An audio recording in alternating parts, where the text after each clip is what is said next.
Comme bon nombre de lycéens, Lucas suit avec curiosité et attention ses cours d'économie. Mais pourquoi est-ce que la France fait ça? Pour assurer la stabilité des taux de change. La particularité du quotidien de Lucas, c'est qu'il partage son enseignant avec seulement 3 camarades et qu'il effectue 4 heures d'entraînement sportif journalier.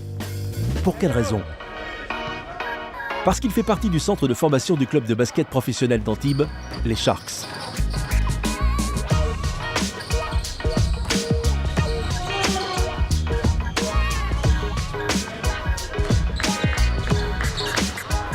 La base c'est le CREPS. C'est là qu'ils sont hébergés les internes. C'est le suivi médical au CREPS, avec les médecins du CREPS, les kinés du CREPS. Le suivi scolaire qui est réalisé par le CREPS. On a essayé de mettre en place au lycée Audiverty un dispositif spécial pour les sportifs de haut niveau. Ils sont uniquement dans des classes de sportifs de haut niveau. Ils sont entre eux. Et à partir de là, l'horaire il est adapté à l'entraînement. Par contre, il n'y a plus de politique internationale. Aux États-Unis. Donc ça fait 3 ans, on a 100% de réussite au bac, donc les objectifs sont atteints. C'est difficile d'arriver au plus haut niveau, c'est difficile d'être professionnel. Par contre, si jamais ils n'y arrivent pas, au moins qu'ils aient appris quelque chose, qu'ils soient autonomes et qu'ils soient responsables par rapport à leur vie.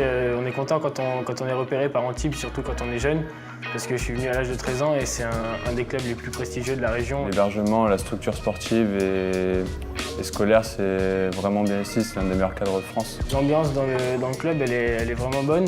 Avec tous les joueurs, tout le monde s'entend super bien, puis même le fait d'être pas mal de joueurs à l'internat, d'être tout le temps ensemble, tout ça, de partager des moments, en fait, c'est des années qu'on ne regrettera jamais, je pense. Lors des soirs de match, dans l'aréna surchauffée, le vice-président directeur général des Sharks est toujours au premier rang pour soutenir ses troupes. Cet homme de communication et de médias a, depuis sa prise de fonction en février 2014, établi un nouveau plan de route pour le club.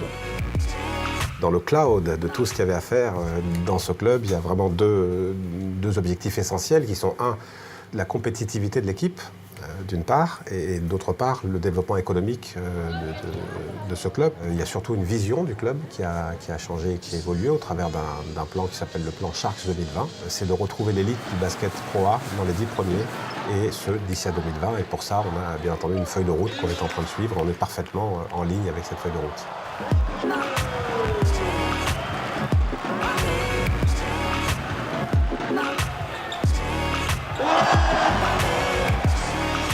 Le centre de formation est au cœur de la stratégie du plan Sharks 2020. Un grand club doit avoir un grand centre de formation.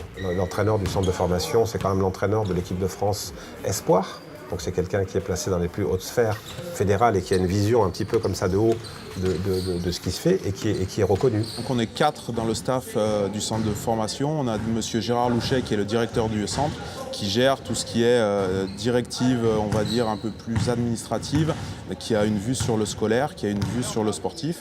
On a David Morabito et Benjamin Paviani qui sont les entraîneurs assistants avec lesquels je travaille.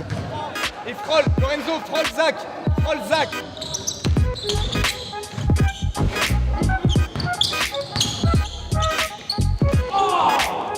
Le but ici, c'est vraiment qu'on aille le jouer large. Large, boum, là, ok? Pour que le 4 il monte, go, hop. Lucas, tu pars et que là, on ait de l'espace pour aller le jouer. L'intérêt d'un centre de formation, c'est d'être en capacité de sortir des jeunes, en sachant qu'avant le centre de formation, on a la section amateur, qui est Olympique Antibes, Jean Lépin. Et déjà, à partir de là, on travaille avec le directeur technique du club amateur pour repérer les jeunes, et si possible, de la région, et pour essayer de les faire monter et de les former jusqu'à les amener dans l'antichambre des pros, qui est le centre de formation. Au niveau des détections, donc on reçoit énormément de CV. Déjà, on a un premier tri sur les CV. Puis par la suite, on se déplace pour aller voir des joueurs. On les invite ici sur des détections. On essaye de voir quels joueurs on a besoin en fonction des postes qui nous manquent dans le centre. Donc on a détecté un potentiel chez ces joueurs. Le but pour nous, c'est d'accroître ce potentiel-là et que ce potentiel se réalise. Nous, ça nous permet, une fois qu'on a formé ces joueurs de talent, de continuer de travailler avec eux, au point à ce qu'ils jouent dans l'équipe pro, avec des coûts qui sont pilotés et maîtrisés, puisqu'effectivement, on n'a pas le même niveau salarial d'un joueur qui est issu du centre de formation qu'un joueur pro qu'on va recruter sur le marché. Quand les joueurs s'en vont dans d'autres clubs, le club est rémunéré pour ça. Cet argent qui est récupéré est réinvesti dans les structures, centres de formation, et c'est comme ça que tourne un groupe pro, en fait.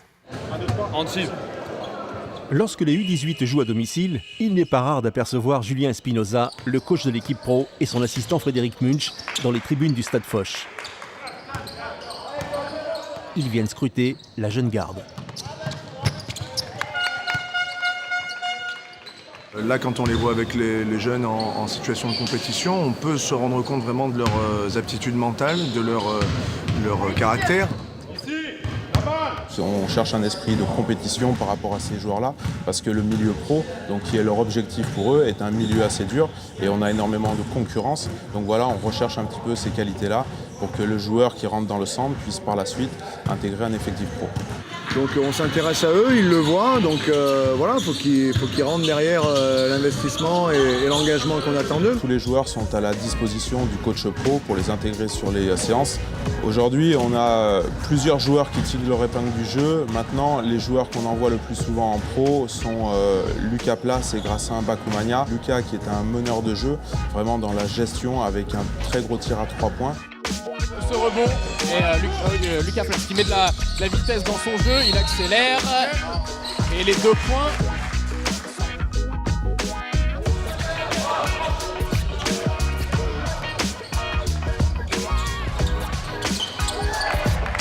Et Gracin qui est un profil un peu atypique par rapport à sa taille, puisque c'est un joueur qui est très technique alors qu'il fait 2,15 m. Donc c'est un prospect, comme on dit, c'est quelqu'un, on l'espère, avec énormément de travail qui intégrera la NBA dans 2 ans, 3 ans, on ne sait pas, ça dépend de lui.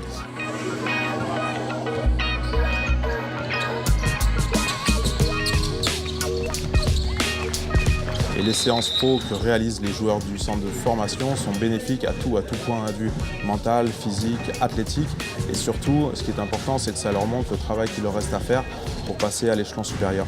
Et après, il faut montrer au quotidien qu'on a le niveau pour pouvoir s'entraîner avec eux, parce qu'il suffit qu'on passe quelques fois à côté de l'entraînement avec les professionnels et l'entraîneur aura vite fait de demander à un autre joueur, quoi. Donc, c'est un peu stressant au début, tout ça, on appréhende un peu, mais au fur et à mesure que les entraînements passent, ça va de mieux en mieux. Ce serait une fierté pour moi de représenter les Sharks en Pro A, de jouer pour cette équipe, parce que mine de rien, ça fait 5 ans que je suis ici, donc je commence vraiment à m'attacher à ce club.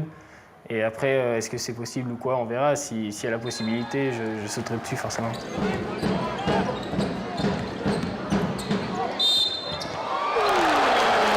Avant de pouvoir fouler le parquet de l'Arena, les apprentis basketteurs vont devoir tout au long de leur formation absorber 1 à 2 séances d'entraînement quotidiennes, ainsi que de nombreuses séances vidéo. Bien sur la main droite ici, il faut y penser à ça, il faut le jouer. 1, 2, 2. Ils vont faire un choix. Eux, ce qu'ils défendent le plus, c'est le roulé. Le mec, il va à l'intérieur. Il faut que ce roulé-là nous serve de leurre. Oui, il y a un planning hebdomadaire assez conséquent. C'est pas mal de sacrifices à faire. Et entre-temps, il faut aller à l'école quand même, parce qu'il y a le bac à la fin de l'année et tout ça. Mais après, comme c'est une passion, en fait, on vit pour ça un peu et donc ça se passe bien. L'année dernière, dans le centre de formation, 3 joueurs ont signé un premier contrat pro. C'est rarissime qu'un centre de formation sorte 3 joueurs une seule année dans un premier contrat pro. C'est rarissime qu'un club, un centre de formation sorte 1 joueur professionnel par an. Et ce sont des joueurs qui sont appelés à être même draftés dans le plus grand championnat du monde qui est la NBA. Ce qui est le cas aussi de Timothée Cabarrot, qui a intégré le groupe pro cette année et qui est déjà 28e sur une liste draft NBA. Et lors des matchs régulièrement à l'Azur Arena, on reçoit ce qu'on appelle des scouts, qui sont des gens qui font du repérage pour le compte de la NBA. Et ce soir, nous avons 2 clubs de NBA qui viennent scouter Timothée.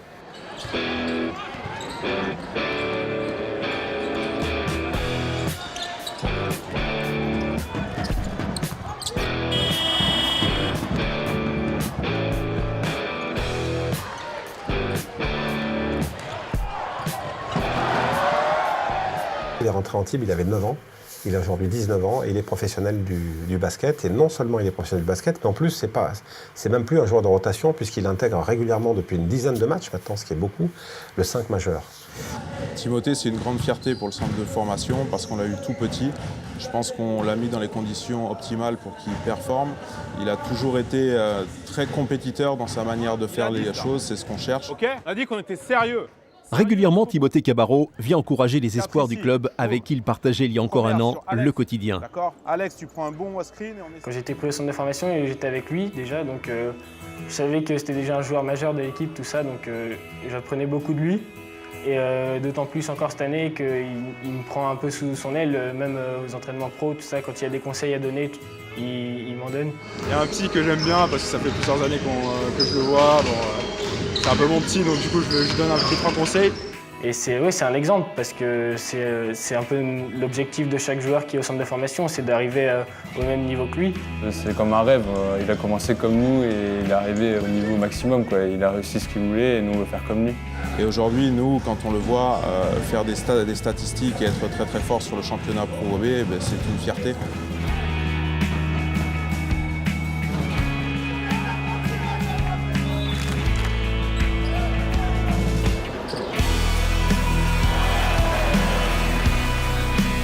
Lors des conférences de presse d'après-match, les journalistes sont de plus en plus curieux sur l'avenir du jeune joueur au fort potentiel. Bien sûr, Timothée, comme tous les jeunes joueurs, a des rêves. Seulement, lui, il a les capacités d'atteindre ces rêves-là. Il a les capacités véritablement de devenir un joueur de top niveau mondial. S'il a l'occasion de partir à NBA, on ne va pas lui couper l'herbe sur le pied. On ne va pas lui couper l'herbe sur le pied parce que c'est un rêve pour un joueur. L'intérêt du joueur doit être l'intérêt du club. Si Timothée part l'année prochaine à NBA, ça voudra dire qu'on a fait un très bon travail. Je ne veux pas dire que c'est de la chance d'avoir un gars comme ça, parce que c'est pas que de la chance, c'est un garçon qui vient d'Antibes, jeune. Il est arrivé au club en, je ne sais pas si c'est poussin ou mini-poussin. Donc vous imaginez les heures de travail que le club a fournies pour obtenir une pépite comme ça.